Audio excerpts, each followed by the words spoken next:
Hello guys, അസ്സലാമു അലൈക്കും. അപ്പോൾ ഇത് കാണുമ്പോൾ നിങ്ങൾക്ക് മനസ്സിലാക്കും ഇപ്പോൾ എന്താ നമ്മൾ ഉണ്ടാക്കാൻ പോകുന്നത്. അതെ, നിങ്ങൾ വിചാരിച്ചത് തന്നെ. കുറേ കാലമായിട്ട് വീട്ടിൽ ഇങ്ങനെ ഉണ്ടാക്കണം വിചാരിക്കണേ. അപ്പോൾ എന്തിനാ ഉണ്ടാക്കിയാൽ പാനിപൂരിക്ക് നമ്മൾ ആദ്യം ഉണ്ടാക്കുന്ന ആയിക്കില്ല പാനി. അതിന് ഞാനിവിടെ ഒരു ബൗളിൽ 1 ലിറ്റർ വെള്ളം എടുത്തിട്ടുണ്ട്. എന്നിട്ട് അതിലോട്ട് നമ്മൾ ചേർക്കാൻ പോകുന്നത് ഇതാണ് പാനിപൂരിൻ്റെ മസാല. അപ്പോൾ 1 ലിറ്റർ വെള്ളത്തേക്ക് നമുക്ക് ഇതിൻ്റെ പകുതി പൗഡറും ചേർത്ത് കൊടുക്കണം. മിക്സി എടുത്തിട്ട് അതിലോട്ട് കുറച്ച് മല്ലിച്ചപ്പിൻ്റെയും കുറച്ച് പുതിനേൻ്റെയും പിന്നെ ഒരു പച്ചമുളകും ചീന്തിയിട്ടിട്ട് കുറച്ച് വെള്ളത്തെടുക്കുക നമുക്കൊന്ന് ചതച്ചെടുക്കണം. നമ്മുടെ പാനിലോട്ട് ഇതും കൂടി ഒഴിച്ചു കൊടുത്താൽ നമ്മുടെ പാൻ ഇവിടെ റെഡി ആയി. ഇതിലോട്ടുള്ള മസാലയും പിന്നെ അതേപോലെ തന്നെ ചട്ടിനി ഉണ്ടല്ലോ അതും കൂടി റെഡി ആക്കുന്ന ടൈമിൽ നമുക്കിത് നമ്മുടെ പാനൊന്ന് ഫ്രിഡ്ജിൽ വെച്ച് തണുപ്പിക്കുക. അടുത്തേക്ക് നമ്മൾ ഇതിലേക്ക് ഉണ്ടാക്കാൻ പോകുന്നത് ഒരു ചട്നിയാണ്. അതിനായിട്ട് നമ്മൾ ആദ്യം ഇവിടെ നമ്മളെ വാടമ്പുളി ഒന്ന് വെള്ളത്തിലിട്ട് കുതിർത്തി ആ വെള്ളം ഉണ്ടല്ലോ അത് ഒഴിച്ചിട്ടുണ്ട്.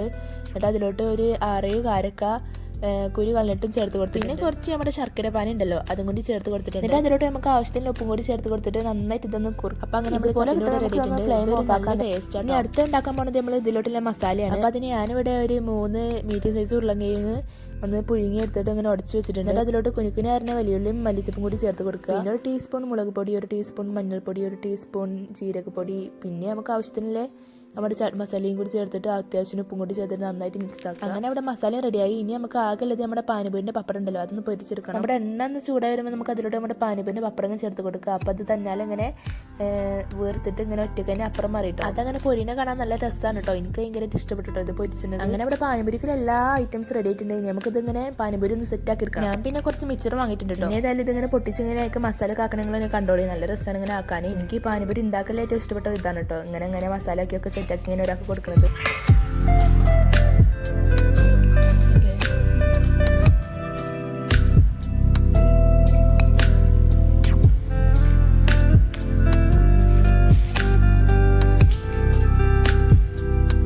അപ്പോൾ ഇതാക്കണേ ഇങ്ങനെയൊക്കെയാണ് കേട്ടോ സെറ്റാക്കൽ. ഇനി നമുക്കിത് ടേസ്റ്റ് ഒക്കെ വേണ്ടിയിട്ട് ആദ്യം തന്നെ ഇഷ്യൂന് കൊടുക്കാം.